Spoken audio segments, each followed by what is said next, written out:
نون league کی party کے اندر سے یہ خیال پیش کیا گیا ہے کہ 8 فروری کی جیلی کامیابی نے انہیں رسوا کر کے رکھ دیا، ذلیل و خوار کر دیا، بالکل کوئی وقت ہی ان کی نہیں رہی، اور نواز شریف صاحب کچھ کر نہیں سکے، اور حاصل اس سے کچھ نہیں ہوا۔ ایک ایسی حکومت ملی ہے جس میں کوئی اختیار ہی نہیں ہے، جس میں آئے دن سبکی ہوتی ہے، یعنی حکومت تو ہے، اقتدار نہیں ہے،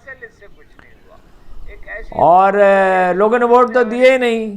اس لیے کوئی سودہ بازی کی پوزیشن بھی نہیں ہے۔ جو حکم ملتا ہے، تازہ ترین پٹرول کا واقعہ اس کی بہترین مثال ہے، اور مستقبل کی سیاست مکمل طور پہ خطرے میں ہے، واش آؤٹ ہو جانے کا خطرہ۔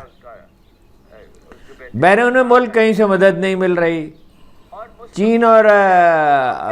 عرب ممالک نے بات سننے سے انکار کر دیا ہے، امریکہ بلیک میلنگ پہ تلا ہوا ہے، اور محمد سلیمان نہیں آ رہے۔ بجٹ پیش کرنا مشکل ہو رہا ہے کہ ممکن ہے نون لیگ کی حکومت خود ہی مستعفی ہو جائے۔